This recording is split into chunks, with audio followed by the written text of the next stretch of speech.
Bienvenue dans l'essentiel du Dessous des cartes. C'est une nouvelle offensive de l'administration Trump contre les médias, la mise en congé du personnel de plusieurs radios, dont Voice of America, des médias publics financés depuis plusieurs décennies par Washington. Explication de la Maison-Blanche, les contribuables n'ont pas à payer pour de la propagande radicale. Il y a bien une logique à l'œuvre dans les États-Unis de Trump, empêcher les contre-pouvoirs. Les médias, mais aussi les juges fédéraux, lesquels tentent de s'opposer aux multiples décrets présidentiels, sans oublier l'opposition parlementaire. Enfin, aux États-Unis, on dit souvent que les États sont le premier contre-pouvoir. Sortons nos cartes.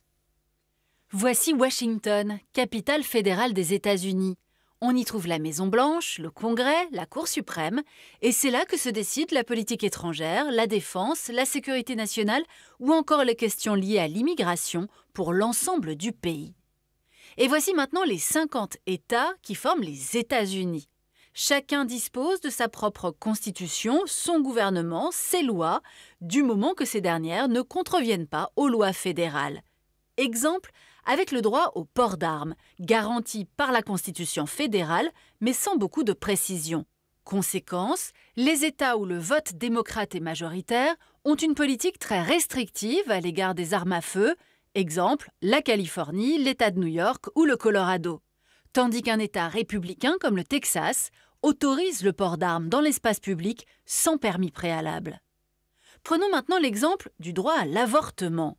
La révocation de l'arrêt Roe vs Wade en 2022 par la Cour suprême américaine a mis fin à ce droit fédéral, laissant la liberté à chacun des 50 États de légiférer sur l'IVG.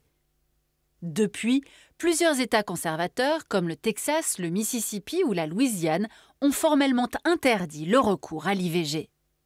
À présent, direction la Californie. Lors du premier mandat de Trump, le gouverneur de Californie, Jerry Brown, démocrate, avait fait en sorte de continuer de mener une politique environnementale ambitieuse en dépit de la sortie des États-Unis des accords de Paris sur le climat. En 2025, le gouverneur de Californie se nomme Gavin Newsom, une personnalité qui n'a jamais lui non plus caché son hostilité à l'égard de Trump.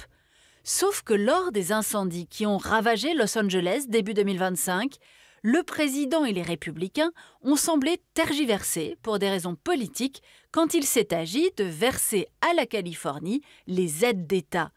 Des moyens de pression sur les États démocrates que n'hésite plus à utiliser Trump depuis le début de son second mandat, ce qui amène les gouverneurs démocrates à tempérer leurs critiques. Il existe malgré tout une résistance à Trump, parfois même inattendue.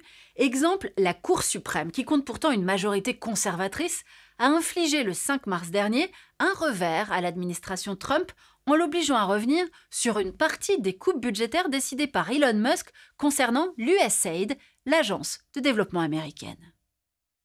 Voilà l'essentiel du Dessous des cartes, c'est fini pour aujourd'hui. À bientôt.